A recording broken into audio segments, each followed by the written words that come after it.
Fourth item on the agenda is the approval of the agenda. Move to approve. Second. Motion to approve by Commissioner Lucas, second by Commissioner Burks. Any discussion? Hearing none, roll call vote. Ms. Johnson? Lucas? Present. Burks? Present. Dawson? Aye. Blade? Aye. I think present means aye. That's good. Yep, it's all good. Item 5, public hearings. 5A is for item 10B, which is the Section 8 of the tax rate. Our tax rate will remain the same at 0.8765 per $100 of assessed value. At this time, we will open the public hearing on item 5A.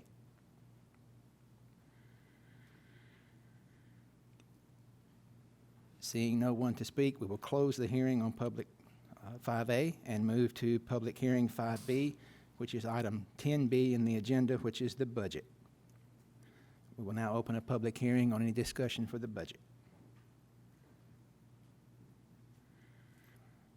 Seeing none, we will close the public hearing and move to item 6, citizens' comments. There are none tonight, Mayor. Item 7, public announcements, awards, and recognitions. We do have one of those this evening. Miss Leah Kennedy was named June Dairy Month Williamson County Chairman. Leah and her family are out of town and could not be with us this evening. She is a freshman at Fairview High School and is the daughter of Les and Lisa Kennedy. Leah is the Williamson County Junior Fair Board Secretary and is active in public speaking, theater, and voice activities. She is a member of the Rotary Club, the National Beta Club, Youth in Government, her school's dance team, and the tennis team.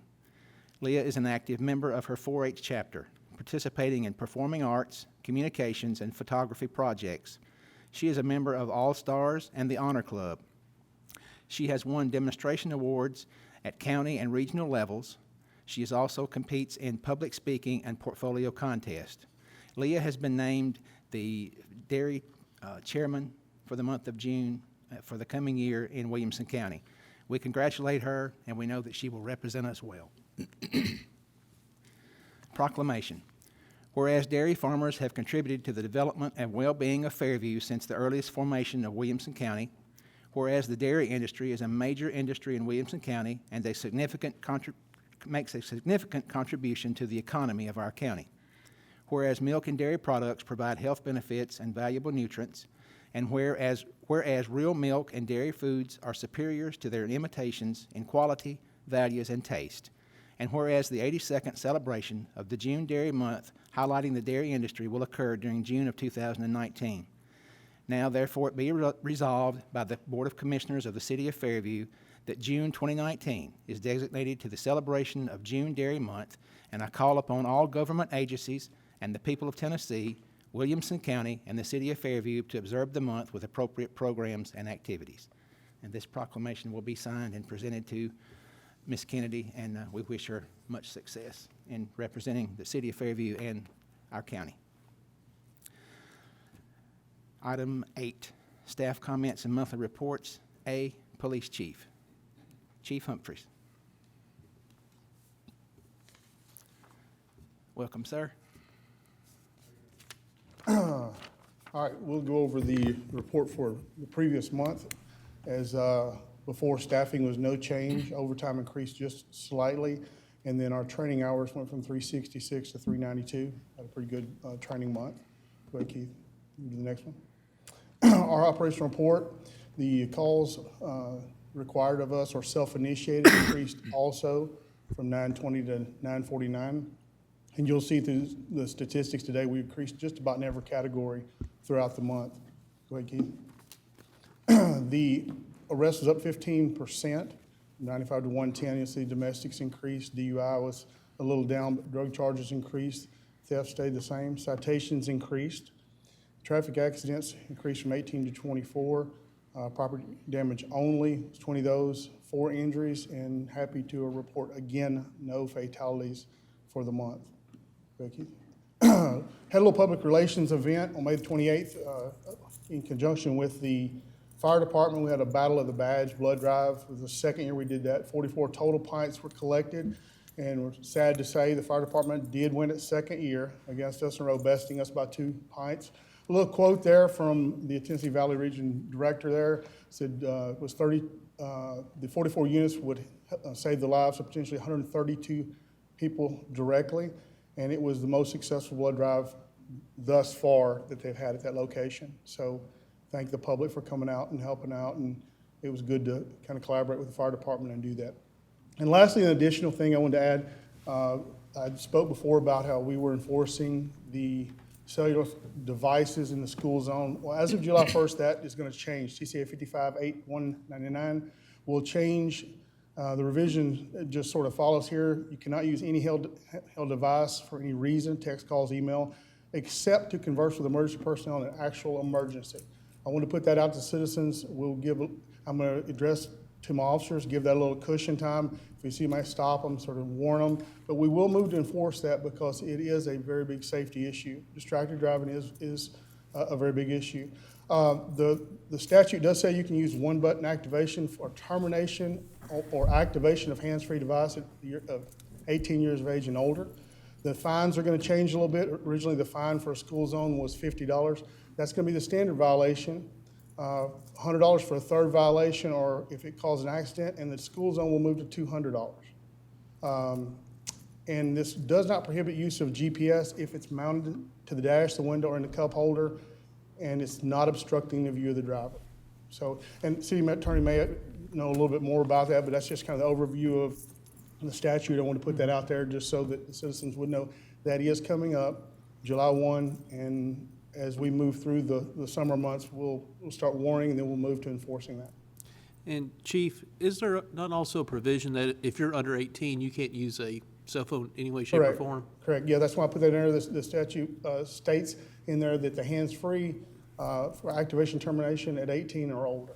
Okay. For that, but does not give any exemption for anything under 18. It's no use whatsoever. Now, the one about if you're conversing with emergency personnel in actual emergency, that is the only one that doesn't give an age thing. If it's a true emergency, you can converse with them at that time and not be in violation. Anything else? Chief, you've got, my understanding there was an upgrade with the body cams within the last month or so. Yeah, yes. Can you talk just really briefly? I'll run through that pretty quick. Okay. When I got here, there was just an assumption that that system was working efficiently and sufficient. Throughout the past couple of years, we determined that it was not. It was very sketchy from a download perspective, the hardware, the software. ARC was our front-end supplier. They do our support, all of our upgrades. We reached out, first of all, my new IT director asked him if he could see if he could fix this problem. And then we had a lot of configuration issues. A lot of things were configured wrong, and it was so extensive he couldn't undo it to get it done correctly. Reached out to ARC. They advised that we had not, the previous administration and IT director had not ever paid the licensing fee, that when they paid the licensing fee, when we did that, we would, Panasonic would send someone to help us. We paid the licensing fee. ARC advised me that it'd be $4,000 per day for one person to show up. ARC was of no real help. I searched and reached out to the national director of Panasonic Arbitrator, told him my story, and that we had a video corrupted in the middle of an incident that we wished was available for transparency and accountability purposes. He understood that. He then, the next following few days, I received a barrage of emails from the regional sales director and the national tech director, which they coordinated and sent 2 techs to Fairview Police Department for 2 days. They completely dismantled and rebuilt our in-car camera systems, our body cameras, of which they replaced every body camera we had to the new version.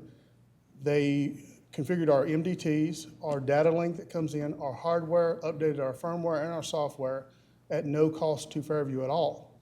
In addition, they are sending us all brand new magnet mounting clips, which are the upgraded version. They're $50 a piece, which they're sent free.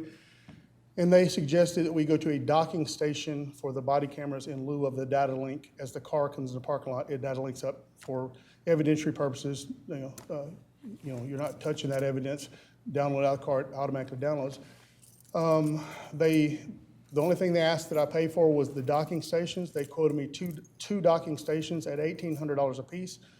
I immediately told them no, I didn't have that kind of money.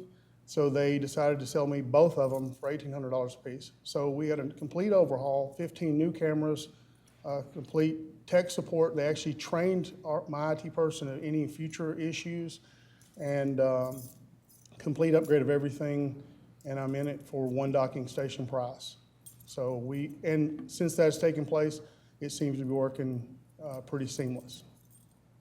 So, Just something off the top of your head, how much do you think that would have cost if we had to have replaced all of that? the cameras are $1,000 a piece, the body cameras alone. The clips were $50 a piece at 15 of those, 15 cameras, and they quoted me $4,000 a person per day.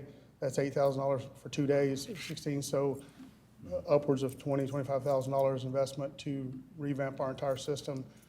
And another $1,800 docking station. We've only got $1,800 in the whole project. Great, I But know it that's, seems to work very well now. I know that body cam system and program is important to the safety of the citizens and certainly the It's officers that we imperative, and have, it's so- important to us for transparency and accountability. We do want that, on those incidents. And so, thus far, they additionally put links to all the officers so they can view theirs for report writing or court preparation purposes, and so, which they couldn't do before. Now they can see their video, review that. They have no access to it to download or alter it in any way. They can only view it, and they can only view their cameras only. Thank you, So Chief. it's been a good endeavor. Thank you so much. All right. Anything else? Thank you, Thank Chief. you. Item 8B, Fire Chief. Chief Hughes. Welcome, sir. Mayor, Commissioners. For the month of May, our calls were down a little bit, but they run a trend over last year. We ran 83 emergency calls for service during the month. We had one overlapping incident where we had another call while we were on a call, and then we assisted two departments for mutual aid. One was we assisted Dixon County in setting up a landing zone for Life Flight.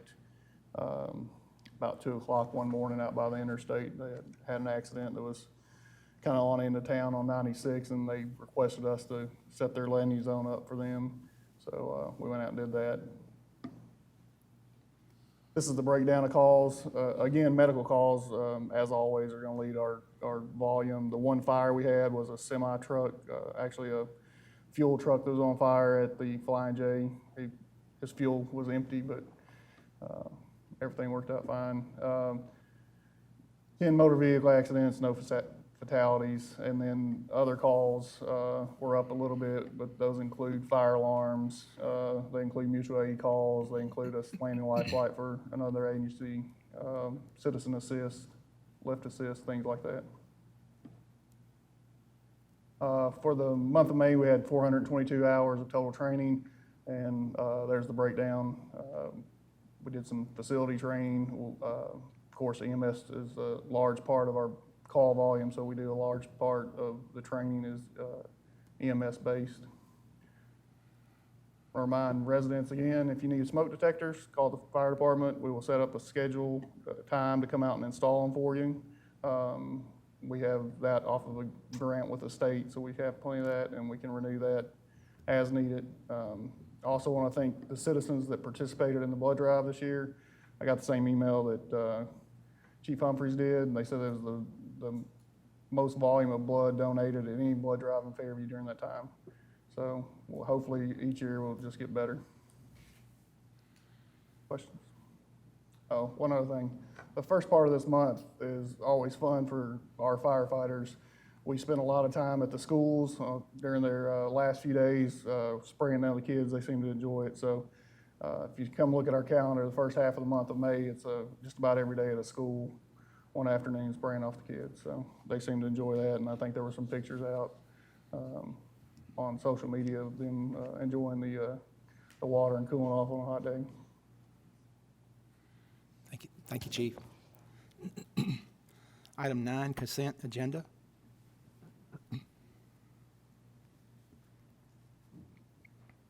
Move to approve. Second. Motion by motion by Commissioner Lucas, second by Commissioner Burks. Any discussion? Hearing none, roll call vote. Ms. Johnson? Aye. Burks, Aye. Commissioner Dawson, Aye. Mayor Blade. Aye. No old business. Move to item 11, new business. A, event production services agreement with Extreme Lighting and Sound for the 2019 Independence Day celebration. Motion to approve. Second. Motion to approve by Commissioner Burke, second Commissioner Lucas. Any discussion? Hearing none, roll call vote. Ms. Johnson? Burks, Aye. Commissioner Lucas, Aye. Commissioner Dawson, Aye. Mayor Blade. Aye. All in favor. 11B, special event beer permit for Jingo Market for Independence Day celebration, July 3rd, 2019. Motion to approve. Second. Motion to approve, Commissioner Burks, second Commissioner Dawson. Any discussion? Hearing none, roll call vote. Ms. Johnson? Commissioner Burks, Aye. Commissioner Dawson, Aye. Commissioner Lucas, Aye. Mayor Blade. Aye. All in favor. Item C, appoint Board of Zoning Appeals, open seat. Yes, Mr. Mayor, Collins. members of the commission, as you're aware, we have a opening on the Board of Zoning Adjustment. We're going to need to get that filled. 2 meetings ago, we filled a position on the Planning Commission. In reviewing the Board of Zoning Adjustment, we do have the 1 seat to be filled. We also have 2 seats up on the Planning Commission, or 3 seats. You may recall that Ms. Schulist was appointed last month. Her seat is actually up. She filled an unexpired term. That term expires this month in June. We also have 2 additional seats that are up for reappointment or replacement to those seats. I reached out to a couple of the applicants for the Planning Commission to see if they'd be interested in serving on the Board of Zoning Adjustment. I have not gotten those responses yet, so my request will be to defer this item until the next meeting. Our anticipation will be that we'll have 1 appointment to the Board of Zoning Adjustment, reappoint Ms. Schulist to the seat she was just appointed to, in consideration of reappointment or refill for 2 positions on the seat, Daniel Jenkins and Cherie Qualls. Make a motion to defer. Second. Motion by Commissioner Lucas, second by Commissioner Burks. Any discussion? Hearing none, roll call vote. Ms. Johnson? Aye. Commissioner Burks, Aye. Commissioner Dawson, Aye. Mayor Blade. Aye. Thank you. 11D, Resolution 17-19, a resolution of the City of Fairview, Tennessee, designating a vehicle or vehicles and/or other equipment as surplus, authorizing the disposal of said vehicles and equipment, and designating the auction or sale proceeds from surplus items. Motion to approve. Second. Motion to approve by Commissioner Dawson, second Commissioner Burks. Any discussion? Roll call vote. Ms. Johnson? Dawson, Aye. Commissioner Burks, Aye. Commissioner Lucas, Aye. Mayor Blade. Aye. All in favor. 11E, Resolution 18-19, a resolution of the City of Fairview, Tennessee Board of Commissioners authorizing the mayor to execute the annual interlocal agreement between Williamson County and the City of Fairview regarding the Fairview Health Clinic. Motion to approve. Second. Motion to approve by Commissioner Burks, second by Commissioner Lucas. Any discussion? Hearing none, roll call vote. Ms. Johnson? Burks, Aye. Commissioner Lucas, Aye. Commissioner Dawson, Aye. Aye. 11F, Ordinance 2019-12, an ordinance of the City of Fairview, Tennessee to amend the zoning ordinance as it pertains to Article 7, Supplemental Design Provisions, Section 7-101, Development Standards for Multifamily Dwellings, Subsection 1, Purpose. Mr. Collins. Yes, Mayor, members of the commission, what this item refers to is the removal of the designation as a PUD, Planned Unit Development, or POD, Plan Overlay District, in situations where you're going to have a co-op such as townhomes. Currently, under the current existing document that we work within, it states that any building that's going to be a townhome will be classified as a PUD or a POD, Planned Overlay District. The only thing that would make them a Planned Overlay District, or PUD as we formally call them, are the use of a single roof over over the structure.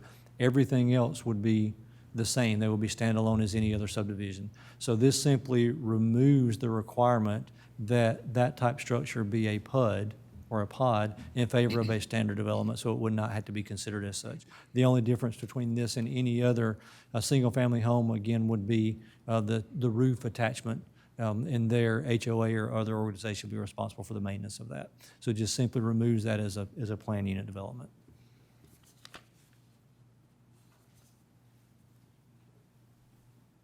Motion to approve. Second. Motion by Commissioner Burke, second by Commissioner Dawson. Any discussion? Hearing none, roll call vote. Ms. Johnson? Commissioner Burks? Aye. Commissioner Dawson? Aye. Commissioner Lucas? Aye. Mayor Blade? Aye. All in favor. 11G, Ordinance 2019-13, an ordinance of the City of Fairview, Tennessee to amend the zoning ordinance as it pertains to Article 7, Supplemental Design Provisions, Section 7-101, Development Standards for Multifamily Dwellings, subsection 5H, Mail Delivery. Mr. Collins. Yes, Mayor Blade, members of the commission, what you have before you is an addition to the subdivision regulations, or the zoning ordinance actually, that pertains to mail delivery within a new subdivision. The current design standard is that each individual home in a subdivision would have its own mailbox or other mail receptacle device. The U.S. Postal Service has moved toward cluster box mail locations, similar to what you would see in an apartment complex or some other location. The difficulty that the city has in enforcing such a requirement is that it's not our requirement, it's a requirement of the U.S. Postal Service. If this were to take place and the city were to enforce it, where we required on our own, the use of cluster mailboxes within subdivisions, then the city would have some requirements as far as how we manage that. What this does is amend the ordinance such that for new developments, the developer must adhere to the United States Postal Service mail delivery system as approved by the United States Postal Service. In other words, if the USPS decides that they require these cluster boxes, then the city would require them to install those as a part of adherence to the federal code. If the USPS does not require them and it's just preferred, then we're not going to require adherence to a preferred. It's going to have to be a documented change. So that's what you have. There's no activity for the city. What we did do is make sure that none of these structures in any form or fashion would be owned by the city. The management and ownership of these would have to be an agreement or somehow decided between the Postal Service and the developer, not the city. So this just requires that our developers meet the United States Postal Service code, whatever that applicable code is at the time. Motion to approve. Second. Motion by Commissioner Burke, second Commissioner Lucas. Any discussion? Hearing none, roll call vote. Ms. Johnson? Commissioner Burks? Aye. Commissioner Lucas? Aye. Commissioner Dawson? Aye. Mayor Blade? Aye. 11H, Ordinance 29-14, an ordinance of the City of Fairview, Tennessee to amend the zoning ordinance as it pertains to Article 8, Commercial District Regulations, Sections 8-104 CG Commercial General and 8-107 CMU Commercial Mixed Use, subsection 2, uses permitted with supplemental provisions. Mr. Collins. Yes, Mayor, members of the commission. Under the current guidelines, there are provisions where residential developments would be allowed in commercial districts. Probably the simplest example of those I can give you would be the apartments over on Highway 96. There's a set of townhomes there. Caspian Hills, I believe, is the name of it. Those are clearly residential in every way. Those are residential townhomes within a commercial district. From what we can understand, years ago, the consideration of that was a loosely defined discussion where the debate was if a developer is going to develop property that they're going to lease, the discussion was that makes it a business rather than residential. That was the thought process at the time. When in reality, it's residential in every way. Anything can be rental. So there are ways to manage rental properties separate from allowing them in a commercial zone. What this does is change it to where they would be prevented from being installed in a commercial zone. The push for this would be the example of, if I'm in Caspian Hills, and I use that development only as an example, that's commercial district with residential approved for the installation there. So if I wanted to open a tobacco shop in any one of those townhomes within that development, I could, because it qualifies. That's commercial district and it's clearly residential. So what this does is remove the ability to have residential installed in commercial general districts. Commercial general would be commercial general, residential would be residential, and any commingled zoning would have to be done separately. It eliminates the ability to have commercial, residential and commercial, or the collateral commercial and residential based on what we have approved today. Motion to approve. Second. Motion by Commissioner Burke, second Commissioner Dawson. Any discussion? Hearing none, roll call vote. Ms. Johnson? Commissioner Burks? Aye. Commissioner Dawson? Aye. Commissioner Lucas? Aye. Mayor Blade? Aye.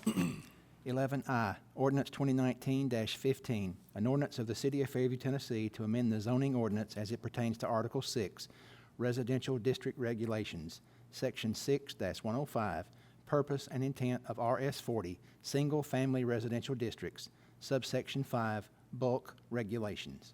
Mr. Collins. Yes, sir. Mayor, members of the commission, what this item pertains to is under the current regulations, an RS40 lot or a lot that's 40,000 square feet has certain setbacks, front, side, and back setbacks. The requirement under the current code is that the lot must be 150 feet wide at the front setback of the home that's being constructed there.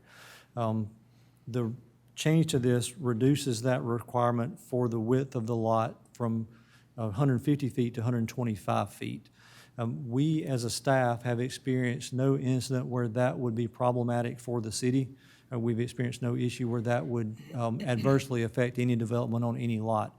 What this does do is put us in agreement with the county's regulation. We do lots of development in the county or adjacent to the county. The county's regulation is that the lot must be 125 feet wide at the front setback rather than 150 feet wide at the front setback. The 150 feet greatly alters your ability to install certain types of homes on those lots. So we're proposing that we reduce it from 150 to 125, which would be the same as what's required by Williamson County. Motion to approve. Second. Motion Commissioner Burke, second Commissioner Dawson. Any discussion? Hearing none, Ms. Johnson, roll call vote. Commissioner Burks? Aye. Commissioner Dawson? Aye. Commissioner Lucas? Aye. Mayor Blade? Aye. 11J, Addendum E to the interlocal agreement between Williamson County, Tennessee and the City of Fairview for the provision of periodic road work and maintenance to municipal roads. Mr. Collins. Yes, Mayor, members of the commission, what you have before you is our annual agreement. It's revised, or has typically been renewed each year. Effectively, what this gives us the ability to do is partner with Williamson County in the event that they're doing roadway maintenance, construction repair, be it right-of-way cleanup, resurfacing, anything of the like, then we can partner with Williamson County. They can do work within the city, and the cost to the city would be the actual cost to Williamson County. We have used this since I've been here on two roads, Overby Road and Anderson Road, where the county was doing work within the county boundaries. There was work needed to be done with the city's boundaries. We contracted with them to do the city work at the county rate rather than having to bid that work out, and certainly saved us money in the process. This is just an extension of that agreement. Motion to approve. Second. Motion Commissioner Dawson, second Commissioner Lucas. Any discussion? Hearing none, roll call vote. Ms. Johnson? Dawson? Aye. Commissioner Lucas? Aye. Commissioner Burks? Aye. Mayor Blade? Aye. Do we have any communications from our city manager this evening? Mayor, I have two things for you, or a couple of things, just a couple of updates real quick. First, you may recall that several months ago, we approved an expenditure for some exterior repairs to City Hall. Facade repairs, paint, cleanup, that work is substantially complete. It will be fully complete before the July 3rd event. The contractors have done a really good job on that. We expect to get a 20-year life out of the work that's been done. So we're very pleased to have that work complete. The Public Works Department has started their right-of-way mowing.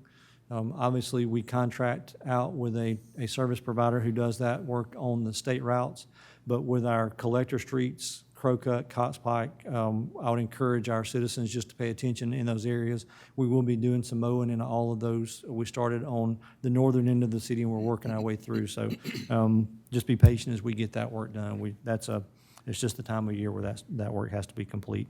The resurfacing plan, we're in the process of finalizing that for the fiscal year that was just approved, beginning July 1. One of the areas we know we need to work on is Henry Road. That's the worst road we have in the city. We're working to bid that out. Once we get those bids back, we'll make arrangements to have that work complete. Once we finish that work, we'll go back and look at the remaining funds for the rest of the year and see what streets we can get resurfaced after that. But we know that the road will be the first one that we look to repair. The city's website, we spoke at the work session. Right now, we are anticipating that the work for the construction of a brand-new city website will begin the second week in July. We anticipate it to take about 90 days. We'll have to get participation from citizens, all of our boards and committee members, staff, obviously you. We hope to have the city's new website up and running in mid-October. We expect it to be a vast improvement over where we are today.